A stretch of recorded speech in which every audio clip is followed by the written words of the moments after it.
आज के इस एक्सप्लेनर में आपका बहुत बहुत स्वागत है। चलिए सीधे मुद्दे पर आते हैं। क्या हमने कभी गौर किया है कि हमारी रोजमर्रा की जिंदगी, मतलब विशालकाय बसों से लेकर सुबह के उस साधारण से टूथपेस्ट तक, पूरी तरह से जमीन के नीचे छिपे खनिजों पर टिकी है? बिल्कुल, यही हमारा आज का विषय है। तो आज के इस सफर में हम क्या क्या कवर करने वाले हैं? पहले बात करेंगे रोजमर्रा के खनिजों की, फिर समझेंगे खनिजों का वर्गीकरण, उसके बाद देश के प्रमुख खनिज, राष्ट्र को ऊर्जावान बनाने वाले स्रोत और आखिर में सीमित वास्तविकता यानी संसाधनों के संरक्षण पर चर्चा करेंगे। चलिए हमारे घरों की छोटी छोटी चीजों से लेकर बड़े राष्ट्रीय संसाधनों तक की इस दिलचस्प यात्रा को शुरू करते हैं। आगे बढ़ते हैं हमारे पहले हिस्से की तरफ, रोजमर्रा के खनिज और उनके छिपे हुए राज। जरा सोचिए, जब हम सुबह उठकर ब्रश करते हैं तो उस एक टूथपेस्ट में कितने सारे खनिज छिपे होते हैं। दांतों को साफ करने के लिए सिलिका और चूना पत्थर, कैविटीज से बचाने के लिए फ्लोराइड, सफेदी के लिए टाइटेनियम ऑक्साइड, और हाँ, वो जो चमक होती है ना पेस्ट में, वो आती है अभ्रक यानी माइका से। मतलब एक साधारण से टूथपेस्ट या एक लाइट बल्ब में खनिजों की पूरी दुनिया बसी है ना कमाल की बात। अब अगर इसे थोड़ा तकनीकी नजरिया दें तो भूविज्ञानिकों के अनुसार खनिज दरअसल प्राकृतिक रूप से पाए जाने वाले समरूप तत्व हैं और इनकी एक बहुत ही निश्चित आंतरिक संरचना होती है। इसे ऐसे समझिए कि ये हमारे जीवन के वो बुनियादी ब्लॉक्स हैं जिनसे सुई जैसी छोटी चीज से लेकर समुद्र में तैरते बड़े बड़े मालवाहक जहाज तक वस्तुतः सब कुछ बना है। तो चलिए अब दूसरे हिस्से पर आते हैं, खनिजों का वर्गीकरण और आखिर ये आते कहाँ से हैं। हम जो खनिज इस्तेमाल करते हैं वे आमतौर पर चट्टानों यानी अयस्कों ओर्स से निकाले जाते हैं। विज्ञान ने इन्हें मुख्य रूप से 3 श्रेणियों में बांटा है। पहला, धात्विक खनिज, जिसमें लोहे के अंश वाले खनिज जैसे लौह अयस्क और मैंगनीज, अलौह खनिज जैसे तांबा और बॉक्साइट, और सोना चांदी जैसे बहुमूल्य खनिज शामिल हैं। दूसरा है अधात्विक खनिज, जैसे अभ्रक, नमक या चूना पत्थर। और तीसरा सबसे अहम, ऊर्जा खनिज, जैसे कोयला, पेट्रोलियम और प्राकृतिक गैस। लेकिन सवाल ये है कि ये मिलते कहाँ हैं? प्रकृति ने इन्हें बहुत ही व्यवस्थित तरीके से छिपा रखा है। आग्नेय और कायांतरित चट्टानों की गहरी दरारों से लेकर अवसादी चट्टानों की परतों में और यहाँ तक कि पहाड़ियों की तलहटी में मौजूद रेतीले निक्षेपों, जिन्हें प्लेसर डिपॉजिट्स भी कहते हैं, वहां तक खनिजों के ये खजाने हर जगह फैले हुए हैं। अब बढ़ते हैं तीसरे भाग की ओर, द हेवी हिटर्स, यानी भारत के वो प्रमुख खनिज जो हमारी अर्थव्यवस्था को चलाते हैं। अगर हम औद्योगिक विकास की बात करें तो लौह अयस्क यकीनन इसकी रीढ़ है, और इसमें भी मैग्नेटाइट बिल्कुल टॉप क्वालिटी का लौह अयस्क माना जाता है। जानते हैं क्यों? क्योंकि इसमें 70% तक लोहांश होता है और इसके चुंबकीय गुण तो कमाल के होते हैं, जो हमारे विद्युत उद्योगों के लिए एकदम सही साबित होते हैं। उत्पादन के आंकड़ों पर नजर डालें तो भारत के लौह अयस्क परिदृश्य में ओडिशा सबसे बड़ा खिलाड़ी बनकर उभरता है। देश की आपूर्ति का आधे से अधिक हिस्सा यानी लगभग 52% लौह अयस्क अकेले ओडिशा की समृद्ध खदानों से आता है। अब यहाँ एक बहुत ही दिलचस्प फैक्ट है। सिर्फ 1 टन इस्पात या स्टील बनाने के लिए करीब 10 किलोग्राम मैंगनीज की जरूरत होती है। ये एक और ऐसा महत्वपूर्ण धात्विक खनिज है जिसके उत्पादन में भी ओडिशा राज्य सबसे आगे है। बॉक्साइट की बात करें तो ये इसलिए इतना खास है क्योंकि इसी से हमें एल्यूमिनियम मिलता है।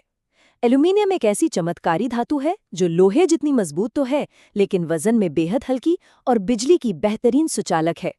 और क्या आप जानते हैं, भारत में बॉक्साइट का भी सबसे बड़ा पावर हाउस ओडिशा ही है, जो देश की लगभग आधी आपूर्ति करता है। अब आते हैं तांबे पर। इलेक्ट्रॉनिक्स और बिजली के तारों की तो तांबे के बिना कल्पना ही नहीं की जा सकती। भारत में मध्य प्रदेश की बालाघाट खदानें इस मामले में सुपर परफॉर्मर हैं। देश का 52% तांबा सिर्फ यहीं से निकाला जाता है।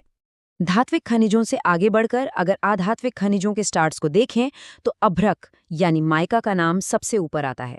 उच्च वोल्टेज सहने की इसकी क्षमता, जिसे सर्वोच्च पराविद्युत शक्ति कहते हैं, और ऊर्जा का कम ह्रास इसे बिजली उद्योगों के लिए अपरिहार्य बनाता है।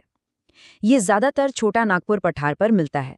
वहीं चूना पत्थर यानी लाइमस्टोन सीमेंट उद्योग का बिल्कुल आधारभूत कच्चा माल है। चलिए अब रुख करते हैं हमारे चौथे हिस्से का, राष्ट्र को ऊर्जावान बनाना, यानी हमारे ऊर्जा संसाधन। आधुनिक बुनियादी ढांचे के असली इंजन ऊर्जा संसाधन ही तो हैं। इन्हें हम स्पष्ट रूप से दो हिस्सों में बांट सकते हैं। पहले हैं पारंपरिक स्रोत जैसे कोयला और पेट्रोलियम। ये बहुत भरोसेमंद है लेकिन दुर्भाग्य से सीमित हैं। दूसरे हैं गैर पारंपरिक या नवीनीकरणीय स्रोत जैसे सौर और पवन ऊर्जा। पर्यावरण की जो मौजूदा हालत है उसे देखते हुए ये नवीनीकरणीय स्रोत अब हमारे भविष्य के लिए बेहद महत्वपूर्ण हो गए हैं। भारत अपनी व्यावसायिक ऊर्जा के लिए आज भी काफी हद तक कोयले पर निर्भर है, पर कोयले के बनने की कहानी बहुत ही दिलचस्प है। लाखों सालों तक जमीन के नीचे भारी दबाव और गर्मी से ये तैयार होता है। ये दलदली इलाकों के पीठ से शुरू होकर लिग्नाइट और बिटुमिनस से होता हुआ सर्वोत्तम गुणवत्ता वाले सबसे कठोर एंथ्रेसाइट कोयले तक पहुंचता है। ये पूरी की पूरी एक भूवैज्ञानिक टाइमलाइन है। कोयले के अलावा पेट्रोलियम हमारी मशीनों को ईंधन और जरूरी लुब्रिकेंट्स देता है। मुंबई हाई, गुजरात का अंकलेश्वर और असम हमारे प्रमुख तेल उत्पादक क्षेत्र हैं। वहीं प्राकृतिक गैस को तो इस सदी का स्वच्छ ऊर्जा संसाधन माना जा रहा है, क्योंकि इससे कार्बन का उत्सर्जन काफी कम होता है। लेकिन सच तो ये है कि पारंपरिक खनिजों का खनन और खपत पर्यावरण के लिए गंभीर खतरे पैदा कर रहे हैं। इसलिए अब एक बहुत बड़ा और जरूरी शिफ्ट देखने को मिल रहा है। हम भारत की अपार सौर ऊर्जा क्षमता और तमिलनाडु में स्थित पवन ऊर्जा की विशालतम पेटी का उपयोग करने की दिशा में बहुत तेजी से कदम बढ़ा रहे हैं। और इसी के साथ हम आते हैं अपने पांचवें और आखिरी हिस्से पर, एक सीमित वास्तविकता, संसाधनों का संरक्षण।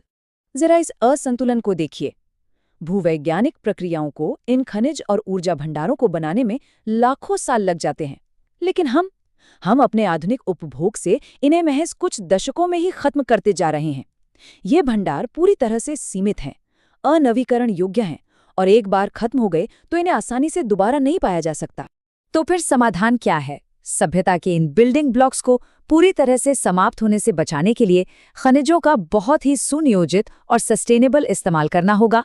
इसके अलावा निम्न कोटि के अयस्कों के लिए बेहतर तकनीक विकसित करना, बड़े पैमाने पर धातुओं का रिसाइक्लिंग करना और रोजमर्रा की जिंदगी में ईंधन बचाने के लिए सार्वजनिक परिवहन को प्राथमिकता देना, ये कदम बिल्कुल आवश्यक हैं।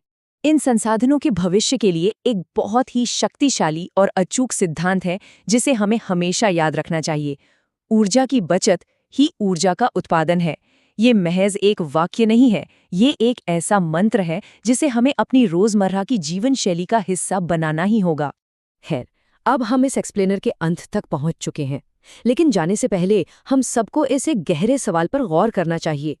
जब हम जानते हैं कि हमारे टूथपेस्ट से लेकर हमारे परिवहन तक सब कुछ इस सीमित पृथ्वी पर ही निर्भर है, तो भविष्य के लिए इन बहुमूल्य संसाधनों को बचाने हेतु हम आज अभी अपनी दिनचर्या में क्या तत्काल बदलाव कर सकते हैं, इस पर जरूर सोचें।